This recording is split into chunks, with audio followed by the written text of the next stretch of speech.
Aw, come on, Archie. Meathead is dead. Welcome aboard. And by the way, I'm not saying that to be a jerk. Rob Reiner has passed away in a horrible, horrible situation. And Rob Reiner was best known for his role in All in the Family, where he played a character who That's where I remember him from. Okay, now it makes sense. Yeah, who was called Meathead. That's right. By Okay. Archie Bunker. Yep. Who was played by Carol O'Connor. Yep. And so that's how he got his rise to fame. I will give Rob Reiner this. He created, I think it was Castle Rock. And he really made a lot of movies. We could look it up. But he made a lot of really, really classic movies that no one else was making. And I have to give him kudos for that.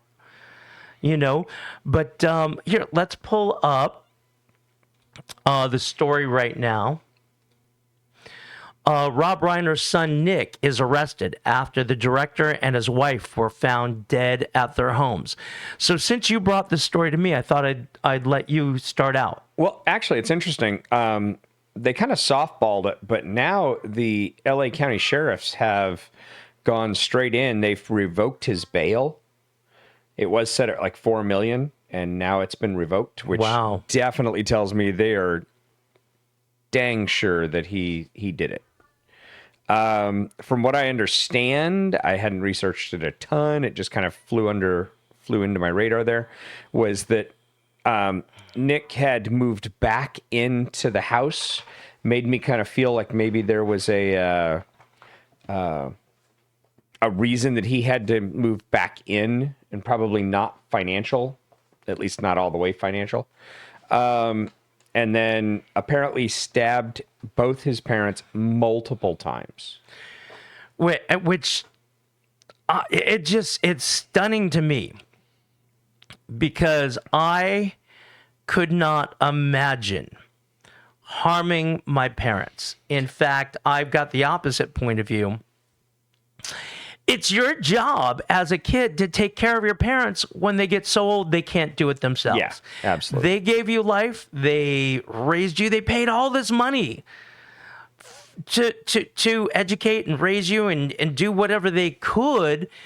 And then this is how you pay them back. And I have no idea if this was a substance abuse thing, if this was a mental illness thing. I mean, who knows? Well, let's take a look here.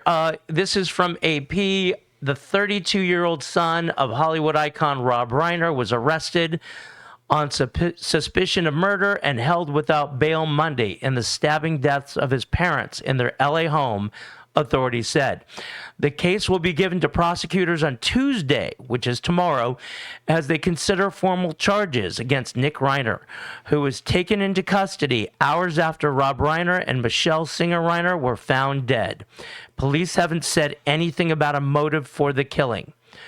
Representatives for the Reiner family did not immediately respond to a request for comment, as it wasn't immediately clear if Nick Reiner had an attorney who could speak on his behalf. And it goes on to talk about how Nick Reiner had substance abuse.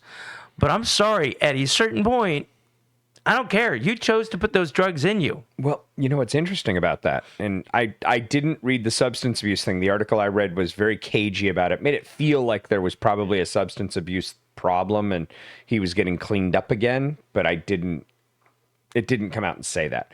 But I'm always reminded of a gentleman that worked for us when I was running the construction business. And he had a son who was having trouble with fentanyl.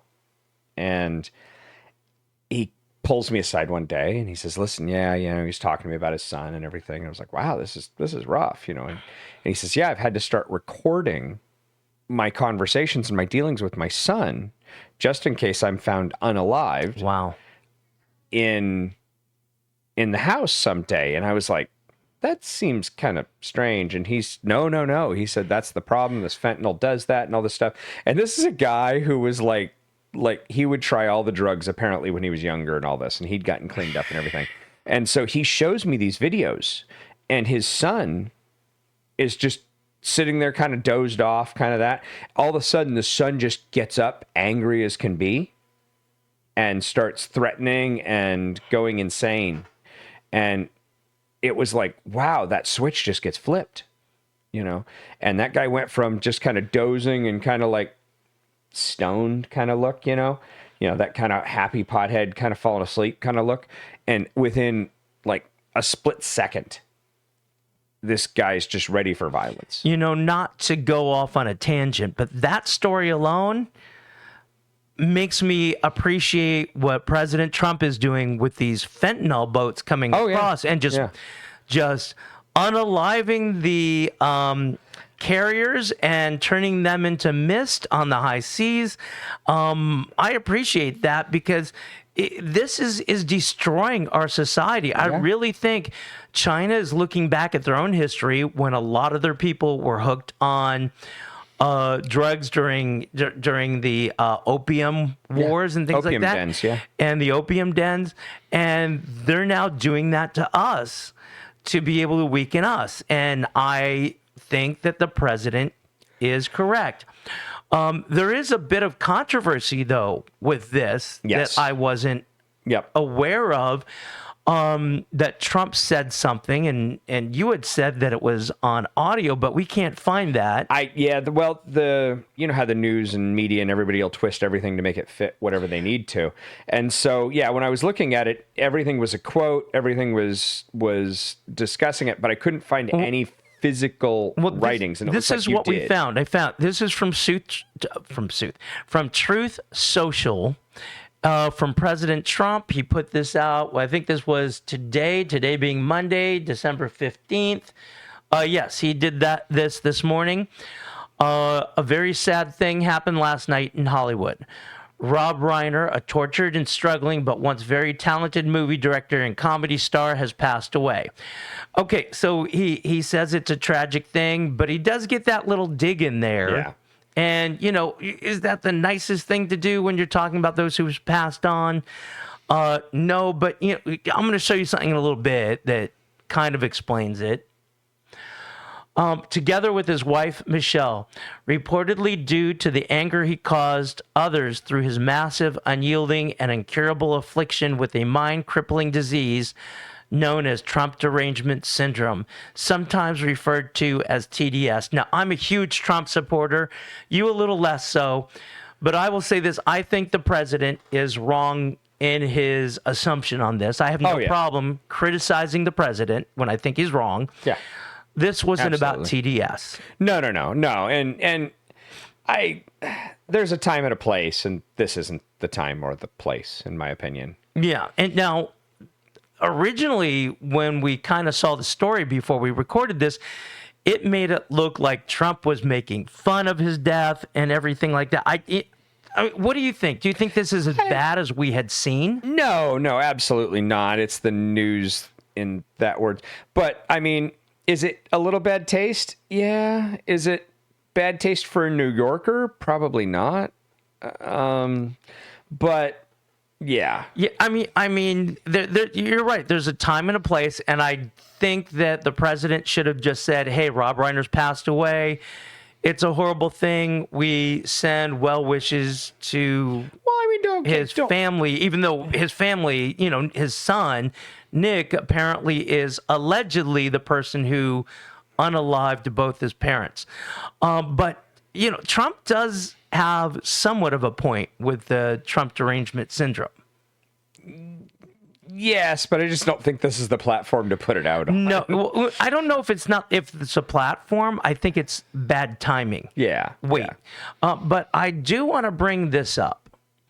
Rob Reiner on President Trump. And so, Rob Reiner is an extreme leftist. Now, I'm going to give credit where credit's due. He was a great actor.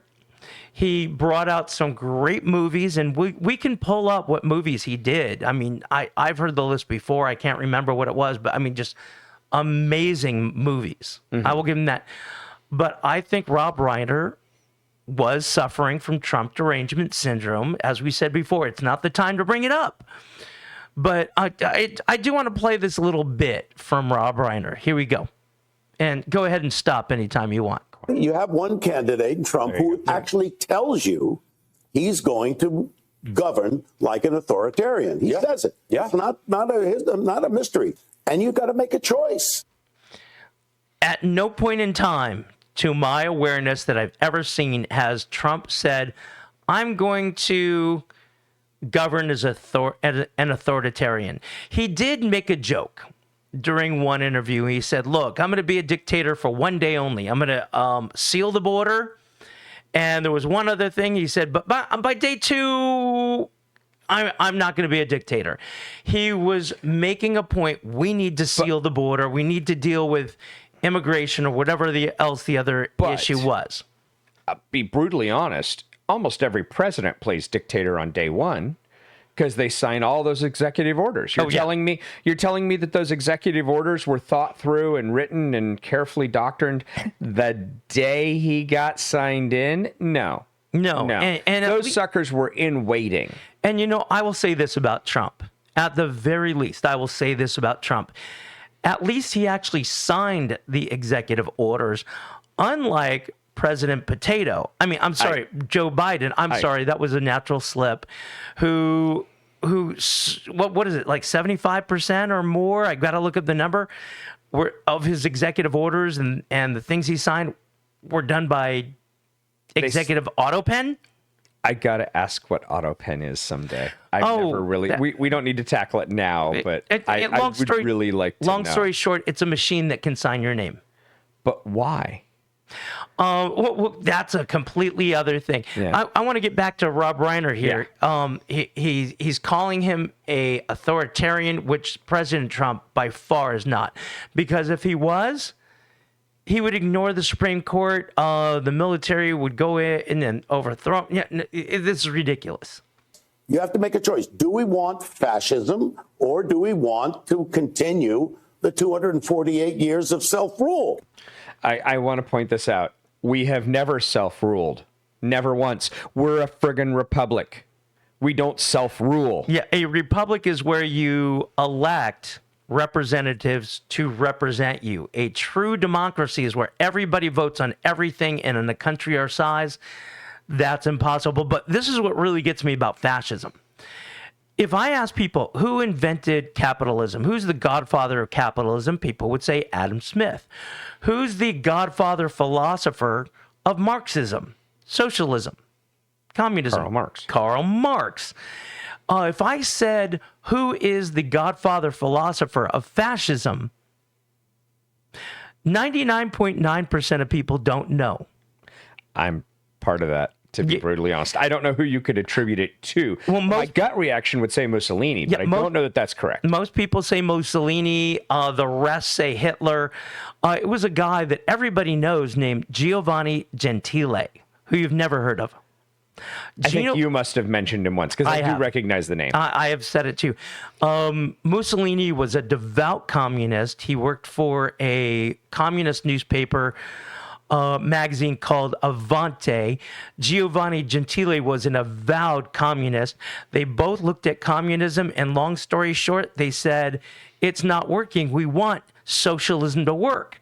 So instead of having a global version of socialism, i.e., communism, let's have a national form of socialism, hence National Socialism. And they did adjust some things. Like communism, workers of the world unite, you have nothing to lose but your chains, and the government takes over the means of production. Fascism wants the same end goal, but they say, you can have a private business as long as you do exactly what we want you to do. Here's the product we want at this price point. You figure out how to do it, and if you can, you make a profit. Mussolini had basically the phrase, everything within the state, nothing outside the state. So as long as you were doing what the state wanted, you could have your business. At the end of the day, though, that would be taken over, and we'd have this socialist utopia. That's why fascists and communists hate each other, just like Sunnis and Shiites dislike each other more than they hate the Jews.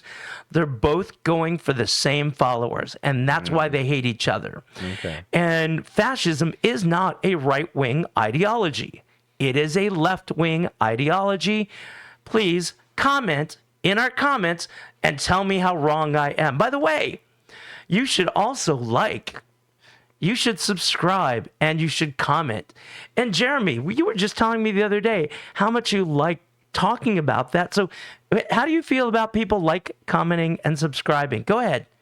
You can do it, buddy. Please subscribe, please ring the bell, and maybe I'll get my bowl of rice and I'll get out of the closet for an hour. Maybe. I'm sorry, sir. No, I understand how this YouTube thing works, in the sense that we need you people.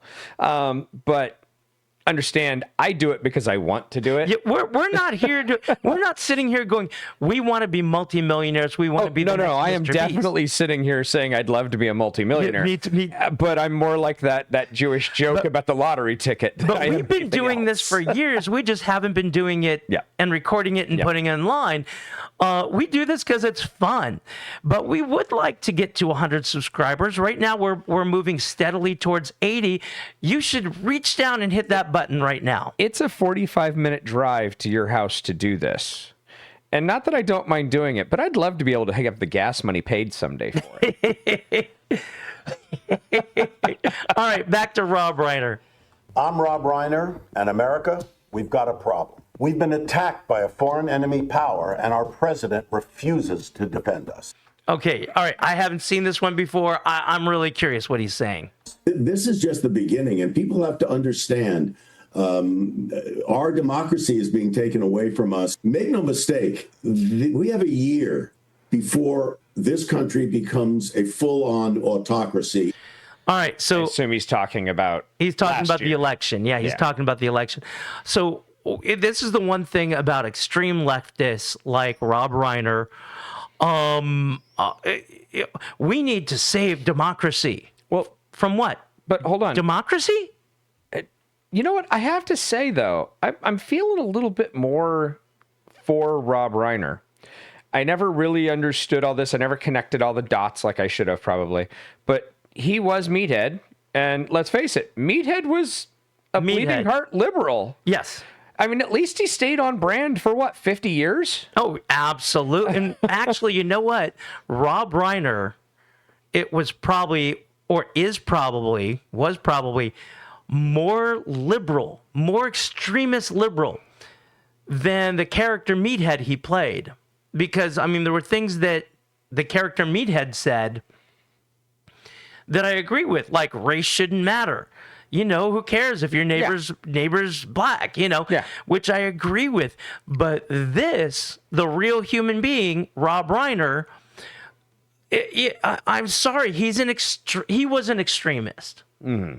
He was an absolute extremist, talking out his behind. And democracy completely leaves us. And we're looking at the election in 2026, and Donald Trump knows that in a free and fair election, he will lose. Apparently, it was a free and fair election, and he won. Yeah, but I don't want to turn this into a beat up on a dead guy. Well, hold on a sec. Well, he's talking about 2026, so maybe this was after the election, but about the midterms is what I'm guessing. So I think we were wrong because we did not preview this video. We're watching it and commenting. But go ahead. Well, I feel like we're traveling down the same road as Trump at this moment, to be honest with you.